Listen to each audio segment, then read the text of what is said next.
ready next year is like when you're the prime target for military recruiters to want to try to entice you with all sorts of different things, promises, and reasons why it'd be a great career, all this stuff. Who has family members who have been in the military? It's a good number of us. So so you can see that, who is the U.S. military? Well, it's people like us and our friends and our family, people from our communities. Who plays like Call of Duty, war video games, stuff like that? All right, nice. A lot of gamers in here. Great. I like to see that. So I'm gonna talk about a few things, take you through what I learned joining the military, transformation I went through, and we're going to have time for questions and stuff afterwards. So if there's anything you're thinking throughout the whole thing, feel free to, if you really need to ask it right away, feel free to interject and ask it. But at the end, we'll have plenty of time for questions where you can ask anything you want. So there's me when I'm 17. Can you see that all right? Yeah. That's good. So I'm 32 now. So this was a little bit long ago. But, when I joined the Army, it was like a lifelong dream of mine. Like, since I was a kid, I wanted to go in the Army. And then, as I got older, as I got into high school, it really solidified as something I wanted to do. The reasons I wanted to do it was this great future, this honorable future, but also because I really believed in it. I really believed that everything that we're told, that you go in the military to be part of something good, to be part of something just, to help those in need, to defend our friends and family here at home. So I joined the Army on my 17th birthday and went to basic training and started my career in the military. About a year and a half after this picture was taken, I found myself in the invasion of Iraq, which it's March 18th today. It was March 18th, 2003 is when we left. So it's the 13th anniversary. Driving around in the desert somewhere. And then there was me after Iraq. Much different than the young 17-year-old who went in, a little older, a little harder. And I kind of envisioned when I went into the military that this was going to be my whole career, this 20-year adventure that I was going to dedicate my whole life to. And then, shortly, about a year and a half or 2 years after this picture is taken, this picture is taken. Tell me what's happening in that picture? I'm getting arrested by the cops in my uniform. Yeah. Well, I just noticed like a protest or some sort going on in the background. Yeah. So this was a protest in Washington D.C. Where I was one of about 200 Iraq War veterans that marched on the Capitol building. The demonstration was about 100,000 people total. But it was led by Iraq War veterans in uniform, including me. And around 100 of us got arrested protesting the war. So what I'm here to talk about is how I went from this guy to that guy in a short period of time. Being someone who was the most patriotic, diehard soldier you'd ever meet, to someone who was willing to risk a career and jobs and a future. Doing things like getting myself arrested, trying to stop the war from happening. You probably know, what are some reasons people join the military, or things that recruiters will say the reasons you want to join? All right, I saw that hand first, so go ahead. To pay for their school tuition. Yep, college education. It's another one.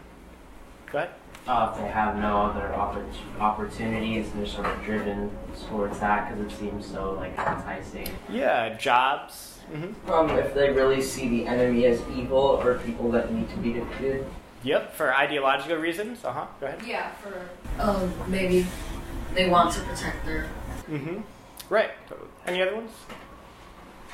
Adventure is another one recruiters throw at you. You get to travel the world, things like that. So there's a variety of different things that recruiters come at you with, the pride of being in the military, crazy, cool, high-tech jobs that'll get you a good career, paying for your college, things like that. And really, I think one of the big things that they use, and what was the thing for me, was that you'll be a part of something good, that you'll be part of something bigger than yourself, something honorable and just, something that you can be proud of. And for me, that was really the thing that drew me in.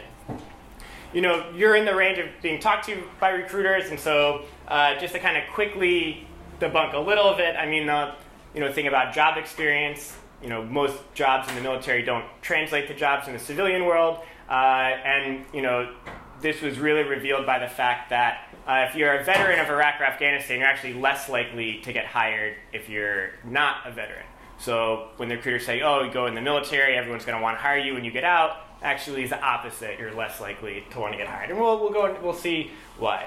We'll talk about the college education and really the sacrifice you have to make to get college paid for. Talk a little about the travel and adventure side of it. But really, the thing that transformed me was the idea that we were going to be a part of something great and help other people. That's the thing that they like to show a lot in recruitment things, go around, give candy to kids, people will be bringing you out flowers, it's all good, you just run around the world helping people. And I wanted to be that soldier right there, high-fiving the kid. So I'm going to use like a case study of the Iraq War and use the Iraq War to explore this whole topic and what it means to be in the U.S. military. Because I think if we look just at the Iraq War, we can learn a lot from that. And then we can apply what we learned from the Iraq War to every military engagement that the U.S. is involved in, everywhere soldiers are sent all around the world. So what happened with the Iraq War? Started exactly 13 years ago, 2003. But who can tell me what were some reasons that the U.S. government gave for why we had to invade Iraq in 2003? Yes. There were supposedly weapons of mass destruction. Mm-hmm. Okay. I'm sorry. No, yes, they were throwing that out too. So that was a big one. Any others? There was also the rationale that Saddam Hussein was connected to the 9/11 attacks in New York. That was the second one. Yep. There was this might have been later, this might have been during the war, but there was supposedly contact between Saddam Hussein, between Saddam Hussein and terrorist organization. Mm-hmm. Yep, that was definitely. And trying to support them or not support them. Exactly. I guess the government was having trouble disassociating Al-Qaeda from Iraq. Absolutely. And so there's the weapons of mass destruction and the connection to terrorism. But then there was that the Iraqi people wanted the U.S. military to come and free them from the oppressive dictatorship that they lived under. And so it wasn't just a mission of self-defense, it was a mission of liberation, to help the Iraqi people, to do something good for the Iraqi people. This is kind of hard to see, but this is Iraq.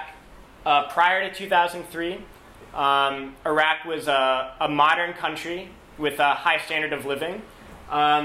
In the top left, that's Baghdad University in the 1970s.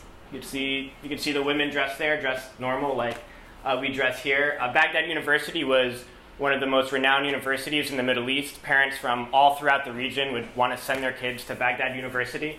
It was actually free to go to college there, and you'd get paid to go to college, like it was your job. Healthcare was totally free for people, and it had a relatively high standard of living.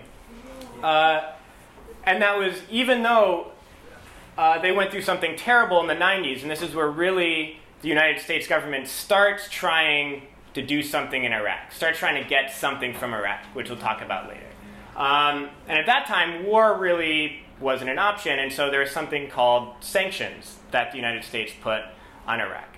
And sanctions basically wouldn't allow certain things into the country that were desperately needed, like food and medicine. And so even though Iraq, was a somewhat thriving country, they were living under these really difficult sanctions. And the reason I just want to bring this up is just to preface what we're going into with the sanctions targeted the most vulnerable people in the society, right? The whole rationale was, oh, the government is bad, we want to get rid of the government. That was what they were saying.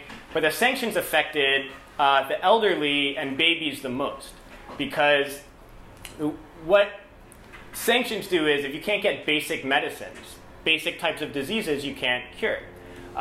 So what the United States was doing in the 90s was they bombed every single water treatment facility in the country. They, in fact, did. Every single one was bombed. And then when they bombed the water treatment facilities, there was no access to clean water. And so babies got things like dysentery and diarrhea, things that are easily treated by basic medicine. But the U.S. sanctions wouldn't allow medicine into the country to treat babies and elderly who are suffering the effects of dirty water.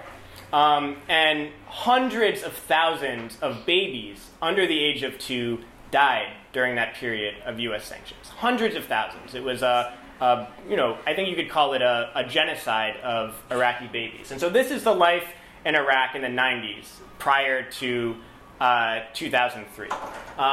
They weren't occupied by a military, they weren't at war, but there was this economic war that was being waged on them that was extremely difficult for the people. The Iraqi government wasn't really suffering the effects of the sanctions. It was the people of the country itself. And so when the war was starting, we went over the reasons why, the reasons that they gave us. These were the people who were in charge of the country at the time, the Bush administration. And how did they get us to that war? They gave us all those reasons. But we know now, and we even knew before the war started, that all these people who stood in front of the world, who stood in front of us, this is our commander-in-chief, soldiers in uniform, they were actually lying. That when they said that there were weapons of mass destruction, we know now that they knew that there wasn't. And then when they were going in front of the world and showing pictures of satellite photos and saying, this is where the biological weapons are, this is where this is, that they knew that it was fake, that it was a lie. But they stood in front of the UN, they stood in front of Congress, they stood in front of the media, and they just repeated it over and over. There's weapons of mass destruction, and if we don't go right now and invade the country, they're going to attack us in the United States. The claim that there was connections to terrorism and Al-Qaeda, proven to be a lie, and that they knew it was a lie when they were saying it to the American people. And they also were, using this idea of nationalism, right? That it wasn't just that they were going on TV and saying there's weapons of mass destruction, we have to protect our friends and family here, but everything else was just the American flag, patriotism, saying if you don't support this, you support terrorism. And so everyone who tried to speak out and say, wait, this doesn't make sense, there aren't weapons of mass destruction, they were ostracized and they were demonized in the media and they were made to seem crazy and unpatriotic and un-American and all of these types of things. And the media helped it a lot. And so any TV station you turned on in 2002 when the Iraq War was starting, all of it, the only people you'd see on TV giving their analysis and criticism of the war was people who worked at the Pentagon and military generals and politicians. All people who all they did was advocate for why, yes, this is why we have to go. And anyone who uttered criticism or questioned going to war was just cut off the airwaves. In fact, the highest rated news show at the time was on MSNBC, hosted by a guy, Phil Donahue. He was the one show that said, maybe we're not going to just wave the flag and cheer as we go to war. Maybe we're going to have someone question the motives. And his show was canceled instantly. And come to find out that the owner of his TV station was also the owner in big defense contractors. So we'll see some intersecting interests there. But, really for me, someone who was looking at my leaders and trusting them and saying, I'm a soldier in uniform, my job is to follow orders, my commanders are telling me this, I'm gonna believe them. And it didn't quite make sense. I was 19, and so I tried to seek out the truth. I tried to watch the news. I tried to figure out what was going on. But all I got was bombarded with this. It was just repeating what George W. Bush and all the people in his administration were saying. People on the news were just repeating it over and over again. And then, but it wasn't just the Bush administration. The whole government essentially supported the invasion of Iraq, even after it was debunked that weapons of mass destruction existed and so forth. So, for senators, like people like Hillary Clinton, now running for president, she voted for the Iraq War after it was known that the weapons of mass destruction thing wasn't real. And so, why was it that the United States wanted to get into Iraq? If it wasn't weapons of mass destruction and it wasn't terrorism, what did Iraq have that the United States wanted? Altogether no. Oil. Yeah, great answer. And why, why couldn't we get their oil, or why couldn't U.S. companies get their oil? Does anyone know how it was set up in Iraq prior? Well, oil was nationalized. We call it being nationalized. So when I said before that they had free healthcare, free college education, that was paid for with oil profits. So Iraq said Iraq's oil belongs to Iraq, and we're not going to sell it off to U.S. companies. We're going to use Iraq's oil profits to benefit people in this country, of course, benefit part of the political elite also. But there is that standard of living because the oil was nationalized, meaning it was Iraqi-owned, not U.S. oil company-owned. So that was a problem for U.S. oil companies. They wanted access to the oil because it's one of the largest oil reserves in the world, trillions of dollars in profits. And it ended up turning out that all these people in the Bush administration all had very close ties to these big oil companies. So people like George W. Bush, Vice President Dick Cheney, Condoleezza Rice, Donald Rumsfeld, they all directly had owned shares and worked on corporate boards and had ownership of oil companies and oil producers. So it's a very blatant, clear connection between the people that made up these lies for how do we going to war and the prize that they saw there. And so that really was behind it, and it of course goes deeper than that. It wasn't just that the Bush administration people were going to get rich, but the whole establishment, right? I mean, when you have a whole system that's just made up of these cronies, people who are rich and powerful, and then influence politics. Politics is going to reflect their needs to get into new markets, get new resources, and things like that. And so that's what it was really about. But when I went to Iraq, people were saying that, so it was in the back of my mind. And I was thinking, well, maybe this is just all about oil, or maybe there isn't these ties to terrorism. But what I held in my heart going was that regardless of all that, we are going to give a better life to the Iraqi people. They live under a dictator, they're oppressed, and what we're going to do is we're going to go and we're going to give them freedom. We're going to take out their bad government, and we're going to give it to the Iraqi people so they can have a life like we have in the United States. And so that's what I really held on to, and when I went to Iraq, that's what I was willing to die for, and that's what I put my life on the line for, was believing that we were going to do something good for the Iraqi people. When we were sending us, they used racism as the thing to convince us that we should be putting our lives on the line. You could see it in the media very clearly, but especially in the military. It was all about just these evil Arabs and evil Muslims, these backward people who didn't have any culture or civilization, who were taught since birth to hate America, to hate Americans, told that they were all cheering when the 9/11 attacks happened. Day after day after day, it was just these words and these ideas, things that would just make us hate Iraqis just for being Iraqis, just for being in a predominantly Muslim country, just for being Arabs. Racial slurs to refer to Arab people just all of a sudden thrown around everywhere in the military by my superiors, using offensive slurs to describe the Iraqi people. And all of this was to try to disconnect us from the Iraqi people. When we went to Iraq, they didn't want us to go to Iraq seeing other, I was 19, they didn't want me to see other 19-year-old Iraqis and identify with them or relate to them. They wanted me to see someone who was an other, who was evil, who was different, who was an enemy. And so that our job there, to do whatever it was they were going to make us do, we had to just not even see them as human.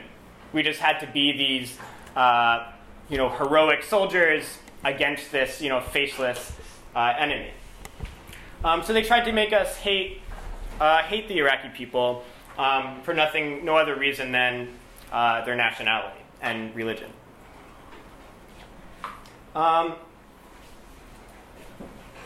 So I got to Iraq in March 2003 as a part of the initial invasion. And then I really slowly started to see that, this idea that we were going to give the Iraqi people a better life just wasn't true. I know that when we first got there, the first thing we did was go and secure the oil fields. We weren't looking for weapons of mass destruction ever. We weren't looking for terrorists ever. It was secure the oil areas. But then something happened. We decimated the country. Iraq was carpet bombed. The full might of the military machine, which is the biggest military to ever exist, was just unleashed on Iraq with a great toll on the civilian population. But then something happened, and then we didn't leave. And so when I went to Iraq, we were like, we're going to be here for like 1 month, 2 months, and then we're out. But then month after month, it kept going. And what were we doing when we were there, not leaving? We weren't fighting the Iraqi army. The Iraqi army pretty much packed up and left or retreated the second that we got in. But it was obvious something else was going on. We were like, okay, no weapons of mass destruction, no terrorism ties, you overthrew the government, gave it to the Iraqis, why aren't we going home? But there was something else happening. They were making us stay. And what was happening while we were staying, we were occupying. And that's all we were doing. We were just being an occupying army. And so everywhere in Iraq, every city, there were soldiers at every street corner, traffic checkpoints where you get your car searched, random raids of people's homes, to where we just became this force that was just there in everyone's face all the time. With that came, a lot of soldiers that started doing really bad things. Who's ever dealt with a bully in their life? Anyone? Sorry? Yeah, I have for sure. Yeah, so you've dealt with a bully before. Oh, thank you. Imagine that type of person, a bully who just wants to hurt people and doesn't have a good moral compass. Imagine someone like that who's just in Iraq and who just has free reign to kind of do whatever they want. There's hundreds, thousands of Iraqis who are dead because some bully in an army uniform, wanted to shoot someone. And then shot someone walking down the street for no reason whatsoever, and there's no repercussions for that person. And so you can imagine, if you're in an army unit, 99% of people can be great, but if there's that one bully in there, there's a lot of things that happen that would go against this idea of being part of something good. And just to give an example, one thing that would happen in Iraq, and this is just in this first year when I'm there, is we would go to a neighborhood. If someone would say, there's a terrorist in that village, we'd go and surround the entire village with Humvees and soldiers so no one could get out, blocking every road. And then every single house in that village in the middle of the night would be raided, meaning that you're asleep in your bed, a bunch of soldiers crash in, throw you out of your bed, ransack your house, arrest your father, arrest any man that was over 18 years old or 16 years old and who wasn't elderly, brought to detention facilities, and then you're just left, if you're the mom, if you're the kid, just left in a ransacked house. The men in your family are gone, and you just had these soldiers point a gun in your face, maybe shoot someone. And that was your daily existence. And then those people arrested were taken to interrogation cells. where I worked for a bit. I was made to be an interrogator for several months. And hundreds and hundreds of people we'd have to interrogate who were just people my age, 19-year-old kids who did nothing except they were just in their home at night in a neighborhood that someone said there might be a bad guy in this neighborhood, and then they're in a detention facility getting tortured, essentially, to find out what they know, even though no one knew anything. For me, this is where things started to kind of change for me, where I went in there being really proud, wearing this uniform, thinking that I was going to be seen as a hero to all these people. And then all of a sudden, here I was, face to face with a 19-year-old kid, someone exactly my age, who's trembling, who's crying, who's going through a horrific, traumatic experience, trying not to see myself in that kid. That's fine. And a big moment came for me when for some reason, the U.S. military was taking over a bunch of houses. Where we had to go in and kick everyone out and say, the U.S. military now owns this house. And this one family didn't want to leave their house, and they were objecting to it, as I think many of us would if some random soldier from some other country came to your house one day and it's like, you guys have lived here for 10 years, but now you have to go. And this family really didn't want to leave, and we just had to drag them out of their houses kicking and screaming. And the girl that I had to pull out of this house, who's crying and screaming and crying for her parents. She was about 8 years old, the age that my sister was back home. And I couldn't get out of my mind that this wasn't this random other person, that it looked exactly like my little sister. And why would I see her as any different than my little sister? Why would I see her as this enemy person? And that face I couldn't get out of my head. And that's where it really started to come crashing down, that maybe I wasn't the good guy here. Maybe I was doing something wrong. And that really came full circle when one night we had to interrogate someone. It was middle of the night, got woken up in the middle of the night, and they're like, you got to go interrogate this guy right away. And so we're like, all right, Dan, maybe this guy knows where Osama bin Laden is or something. It seems like it's really important that we got to rush out in the middle of the night and interrogate this guy. So I go really quickly to the interrogation room, and I see that there's this man laying on a table, stripped down to his underwear, freezing cold in the room. And I realized that the reason that we had to quickly go and interrogate him is because he was dying, because he had got shot through the neck. The reason he got shot through the neck is because he was in one of these traffic checkpoints where soldiers would set up a checkpoint, every car going through had to get searched, and so a line becomes really long, so you have to wait 3 or 4 hours to get through this line. And this guy didn't want to wait in line. He was towards the end, and he pulled out of the line and started to drive away. And so one of the soldiers at the checkpoint just said, oh, he's driving away, he must have done something bad, and just opened fire in the car. That guy who shot him was laughing and joking about it before I went in, about how proud he was that he had shot this guy that didn't have a gun or didn't do anything to threaten his life. But we're standing in front of this man who's going through his last breaths. And our job was to find out if he knew any intelligence about terrorists. And all this man would say over and over again was, I just wanted to go home and see my family. I just wanted to go home and see my family. The reason that he had pulled out of the line is just because he wanted to go home and see his kids. And that's what he did to get shot. And so, I went home that night, back to where we were sleeping, and every night you get attacked by rockets, by mortars, things like that. But that was the first time it was happening where we were getting attacked that I understood what was happening. I understood that it wasn't just some terrorist who supported 9/11 or whatever that was the reason that Iraqi people were fighting. It was because something very bad was being done to them by people who looked like me and who were wearing the uniform that I was wearing. And so all the things that they said about freeing the Iraqi people, doing something good, all of that went out the window. and all of the things they said about why I should hate the Iraqi people, all of that went out the window too, because I realized that I actually had a lot in common with the people that we were told, we had to go fight. This is a photo of just random arrests in the street in Iraq.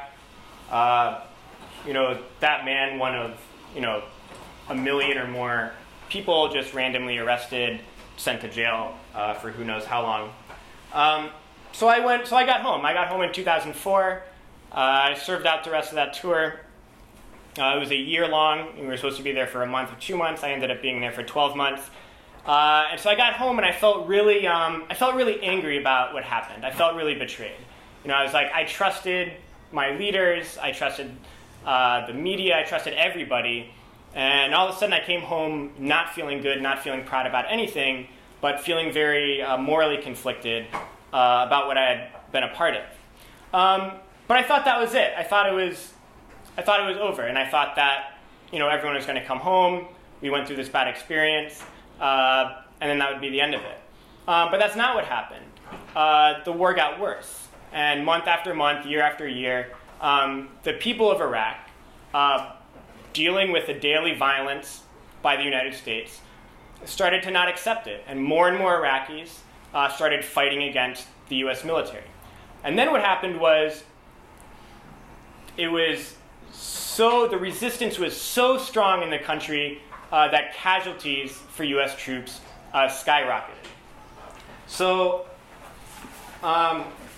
IEDs, or roadside bombs, became this really commonly used weapon, taking the lives of hundreds and hundreds of soldiers every month. I mean, this just flew through the roof. All of a sudden, soldiers are having their limbs blown off and are being killed at an extremely, extremely high rate.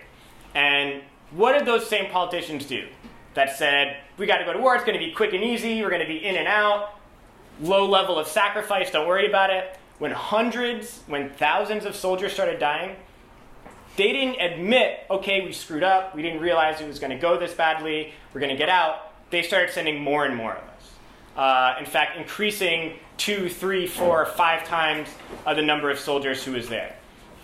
Even when they acknowledged that they couldn't win the war. I mean, even when all the top generals were saying, well, we're going to have to retreat eventually, there's no way we can win this militarily, the Iraqi people will never accept a military occupation. For years, they kept sending more and more and more and more of us. These are the people we're supposed to trust with our lives. People who, when they had a political crisis, where there was thousands of soldiers losing their lives, they didn't want to be embarrassed to be like, oh, we screwed up. So they just, sent more soldiers. And there's no accountability to anyone. People got what's called being stop-lost, which means that when your contract is up, you join for 4 years, your recruiter says, 4-year contract, and you're out and you're good. A lot of my friends, everyone, when they hit that 4-year mark, no, you can't get out, you're stuck in for another 4 years. And so all of a sudden, people who thought they're going to go in for 2, 4 years, stuck in for 8, 10 years, just because the army said, no, you're staying, and now you're going to go back to Iraq. Again and again. People went to Iraq 3, 4, 5, 6 times. There was someone who a few years ago committed suicide after going on his 13th deployment to Iraq or Afghanistan. And so they just sent us to just aimlessly be blown up for years.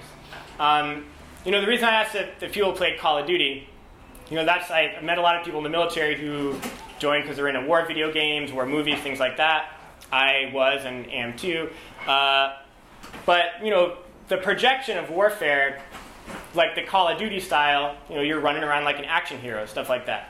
The Iraq War, for most of the years, the action and combat in the Iraq War was this. Every day you get up, you have a convoy to do, you go sit in your vehicle, and you just drive this route. You drive off the base, you drive in this big loop, and then you drive back to your base. And that's your whole job. Serves no purpose, it's just to have a presence to show that we are running the country. And the majority of the time you're going to go out and drive around, one of your vehicles is going to get blown up. And someone's going to get their legs blown off, someone's going to die. No other reason for the mission, except to just go and drive around.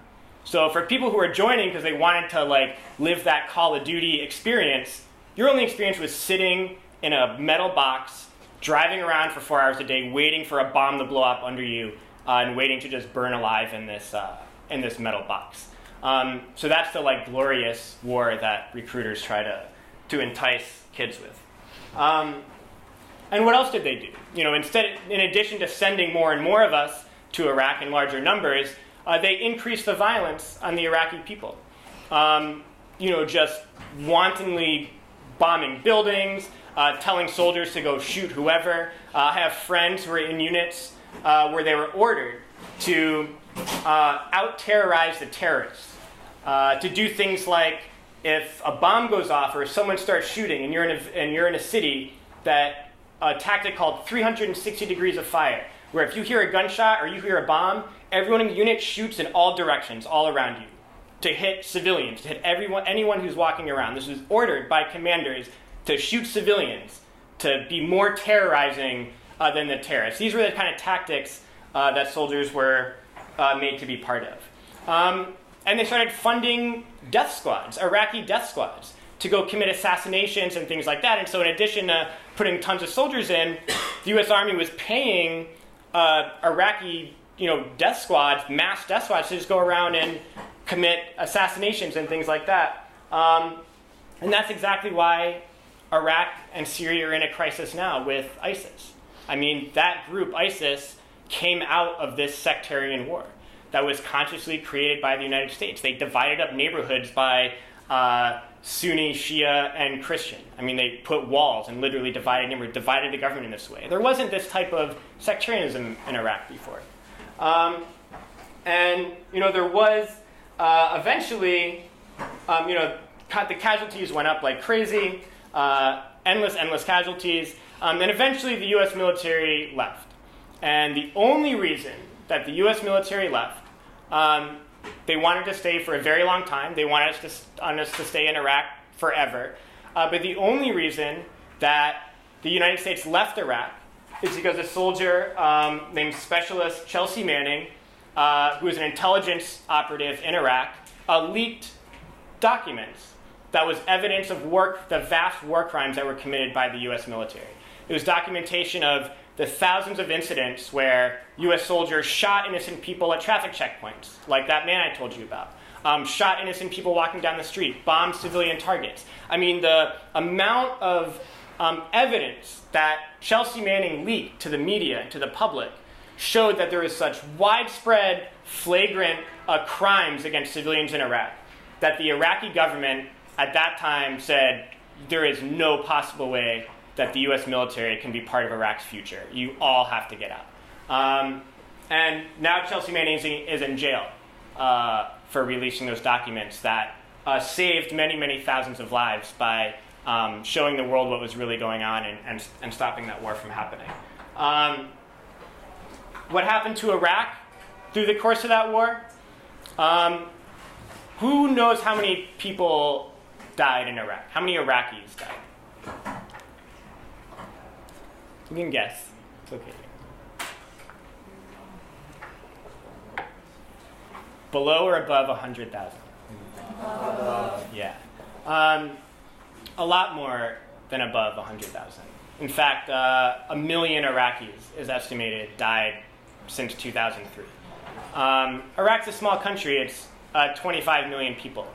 1 in 3 Iraqis either killed, wounded, or displaced, made homeless by the war. So if you look at this room, 1 in 3 people in this room, imagine every third person killed, wounded, or made homeless by the war. 5 million Iraqi children became orphans, lost their parents. This is a girl who's 5 years old at the time. This is one of the most famous photos from the Iraq War. Her parents were just shot to death in their car at one of these traffic checkpoints, where, for whatever reason, soldiers could just unload on it, and that's it, no accountability. An entire generation now is traumatized. I mean, imagine this child growing up going through something like this.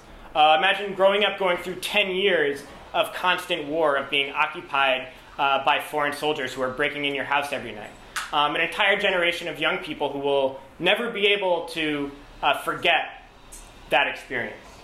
And of course, the country's destroyed. A country that once had good schools, decent health care, is now a city of rubble, open sewer pipes, and of extreme violence, because those death squads and things that the US sponsored before still very much running the country and responsible for what we see today.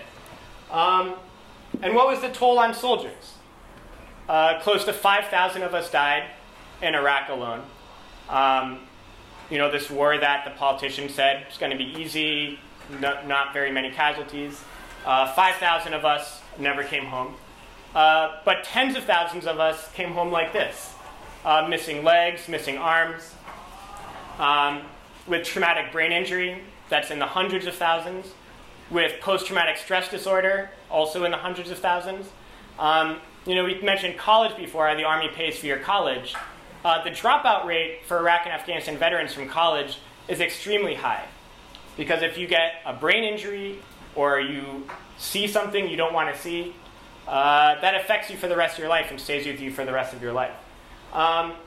And what did the US government do when we came home with these problems? So many people were coming home with psychological trauma, which put soldiers at risk for suicide. If you were to guess, every month, how many soldiers in uniform, not talking veterans who get out like me and then commit suicide, but how many a month soldiers in uniform you think commit suicide?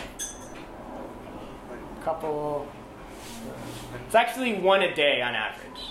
Active duty, military, people are showing you on the commercials in uniform. One a day we commit suicide. And that number goes up for young people like me who get out of the military. And while this was happening, this huge epidemic all of a sudden became a big news story that hundreds and hundreds and hundreds of soldiers are killing themselves. In fact, it reached the point where more soldiers were killing themselves than were being killed in combat in Iraq or Afghanistan. So when you heard every month, 20 soldiers died in Afghanistan, 35 soldiers commit suicide who were in uniform. That's shocking. But what happened? What did the government do? The people who were like, we support the troops, we're right behind you, we're all in this together, they did nothing. And they let this crisis continue. The people that we were told are the people who care about us most, the politicians, they did nothing to address the crisis of my brothers and sisters committing suicide en masse. In fact, they fostered the practices that started. In fact, they didn't want to diagnose people with PTSD. They didn't want to give soldiers treatment because they wanted them to go to war again. So if you were going to your commander saying, I need help, I'm thinking of killing myself, can't get these thoughts out of my head, they don't want you to get diagnosed with anything. They want you to go to Iraq again. They want you to go to Afghanistan again. Just one example, the soldier in the picture is named Derek Kirkland. I worked around this case. That's his mother. Derek Kirkland was on his second tour in Iraq. And he had something terrible happen to him on his tour in Iraq. He was a part of a team that had shot someone, and this Iraqi was shot in the chest, and he was dying. He was bleeding out.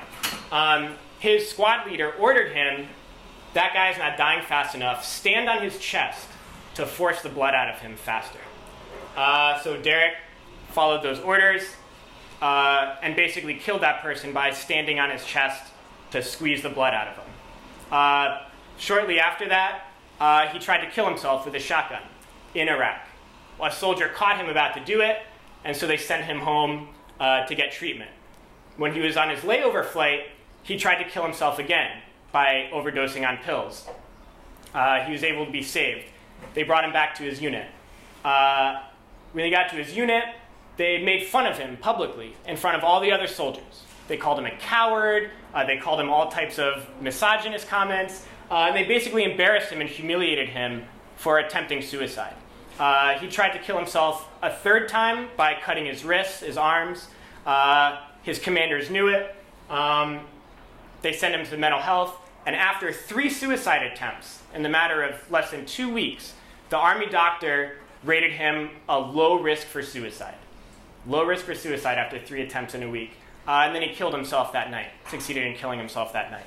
That's his mother, who was fighting to hold someone accountable for that. When I went to his base, Fort Lewis, with his mother to try to find out what had happened, the whole base was refusing to diagnose people with PTSD. This wasn't just this one incident in this guy's unit. This was the whole practice in the Army.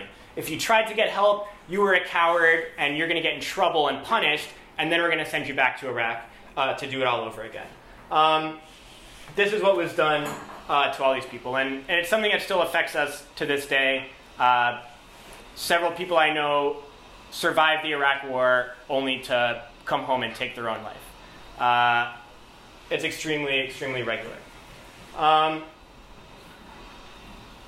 so what happened to all those people who sent us to the war? Well, George W. Bush, the guy that we know lied, made things up, and was responsible for all these deaths, he gets paid, to give a speech somewhere, he gets paid about like $750,000 to give a 20-minute speech. It's pretty good, right? If you could give a speech for that much, it'd be a pretty sweet gig. They're on multi-million-dollar book tours. Him, Donald Rumsfeld, Dick Cheney. All they do now is go golfing, hang out on yachts, and make a lot of money talking about this war that they started. And these are all these people who were, when we were going to war, and they're sending us and asking us to risk our lives, they were all saying, we're all in this together. We're all one nation. We're going, you're going, we're all banding together to go through this tough time. We weren't all in this together. None of George Bush's friends or kids or neighbors, none of them went to Iraq or had to deal with it. It was those people we talked about before who joined the military because they wanted to pay for college, they wanted a good job, they wanted to be a part of something good. I think just to wrap up, I think if you're thinking of joining, it's really about thinking about what type of person you want to be. And for me, the transformation came just thinking about what type of a person I wanted to be. And I remember going in with the best of intentions, wanting to do something good for people who were less fortunate. But all I had coming back was knowing that everything I did that I wasn't proud of, whether it was interrogating someone or that little girl who I dragged out of her house or that guy who was dying on that table, I knew that they would always remember my face. I knew that for the rest of their lives, when they thought of this horrible thing that was done to them, they would remember me as the person that did that. And that's something that you don't get over. That's something that you can never change, that you have to live with for the rest of your life. And that when the history is written about this war, the Iraq War will be remembered as the greatest atrocity of that era, of my generation. The biggest crime on the planet, the worst thing that happened was the Iraq War. When that history is written, I am much more proud that I was arrested protesting it than serving it. And then so for all of you, when it comes to joining the military or not, or supporting a war or not, it's always on us to remember that these people, like him, who say we're all in this together, we're all one nation, we got to band together and fight the enemy. We're not. We're not all one nation. We're not all in this together. And that those of us who join the military, who are targeted to join the military, we have far more in common with the people that were sent to fight. I had much more in common with the young man I interrogated in his cell than I do with George Bush. I mean, I never went to Ivy League school or had millions of dollars in a trust fund. We have to recognize that our commonality, the people that we're told are enemies around our world, we have much more in common with than those who make the decision to go to war. And if we remember that international, if we shed that nationalism of patriotism and doing something random for America, and realize the common cause we have with people just like us, with families all around the world, then we'll make the right decision. And closing is a picture of many other Iraq War veterans who are protesting the war. So that's all I had for my presentation. I just wanted to open it up for whatever.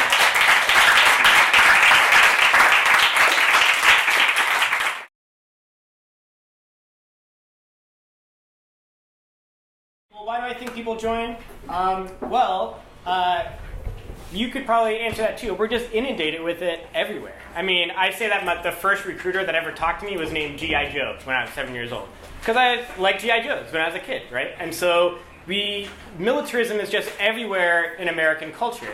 To where from a young age, you're taught, oh, if you want to be a man, you got to be able to carry a big machine gun and run around and do cool action hero stuff. So like, I grew up with that. Like, this is what it means to be a strong man, is to like be in the army. And it's just reinforced everywhere. I mean, when you go to a football game or a baseball game, they have the military come out on the field. When you're watching TV commercials glorifying the military are everywhere. This society just holds up veterans as, these super important people. You get buried in a fancy cemetery if you die in a war, like great reward. So it's everywhere in our culture. And nationalism is everywhere in our culture. This unquestioning, the military is good, what we do is good, not supposed to ask questions about it. And so many people who genuinely want that. I mean, this is like the most basic human thing, right? Everyone wants to be part of something bigger than themselves and wants to be part of something good and helping people. And people don't see many avenues for that. But the military is painted as one of those avenues. And that's why, you see in this picture, that's why hundreds, thousands of people who went to Iraq instantly became anti-war activists and became war resistors. Because they're all people like that. We're like, I want to be fighting something good. 2 months into the Iraq War, okay, this isn't something good. I'm out of here. So that's the reason why. And then your question of how did my parents feel? They were really happy about it until the war started. Then they got more nervous. But they were supportive. And then, as you know, the families go through an extremely difficult experience also. So for every one of those soldiers that died, there's 5,000 soldiers. That's 5,000 families that went through that, horrible, horrible loss that they'll never get over and that they're going to live with every single day. Every soldier who came home paralyzed or missing legs, their whole that changes your whole family. And so the scope of it is much broader than just those directly affected. Is anyone else before I take another one from him? I just wonder I saw her and then sorry. I mean, this is kind of a question, but like when people came home from like when they got back, like and they were paralyzed or something, were they given like the proper help like that they needed to like sustain themselves, or were they supposed to just fund it themselves? No. So this isn't something new. This actually goes back for the history of the U.S. military. The fact that wounded soldiers coming home aren't cared for has always kind of been a thing. And I recommend, if you ever have time, to see the film or read the book called Born on the 4th of July. It's about a Vietnam vet who comes home paralyzed from the chest down and documents the experience of what that is. And that book kind of helped propel the situation into the spotlight, but the most horrific conditions you could think of. You can imagine coming home from the war paralyzed and then put in a hospital with roaches on the walls, where you don't see anyone all day. You're just brought into these huge shower rooms where you get hosed off once a day. It's just like really horrible treatment. But in this generation, for Iraq and Afghanistan vets, you come home and you get like disability check, right? I mean, you lose your legs, you get like $3,000 a month and you don't have to work again. So that's like your compensation. Care for soldiers has been really abysmal. They throw money at it here and there, and they show on TV people with like fancy new prosthetics and things like that. But the reality is that's not the part of the war that's funded. We have the biggest military budget in the world. In fact, the U.S. military budget is bigger than the next 7 countries' combined military budget. So like vastly, vastly larger. A huge amount of our resources, our tax money we create going to work, all those resources go to the military, but not for veterans.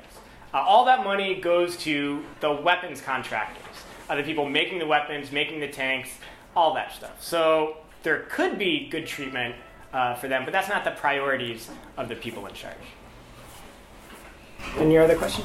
So my question is, what do you think the Obama administration, do you think they've done good, or like how they deal with the repercussions of this war? Mm-hmm. It was good that got us out of Iraq. The bad thing is thousands more soldiers would still be alive if that was just done sooner. The commanders, the president, everyone knew that the US was going to have to retreat from Iraq. But they did it 4 years after they acknowledged they were going to have to retreat from Iraq. And this is why we can't trust the people in power. This is the same thing that happened in Vietnam. They knew they were going to lose, but they didn't want to be embarrassed, so they sent 2,000 more soldiers to die for no reason at all, just so they didn't have to be embarrassed in the media.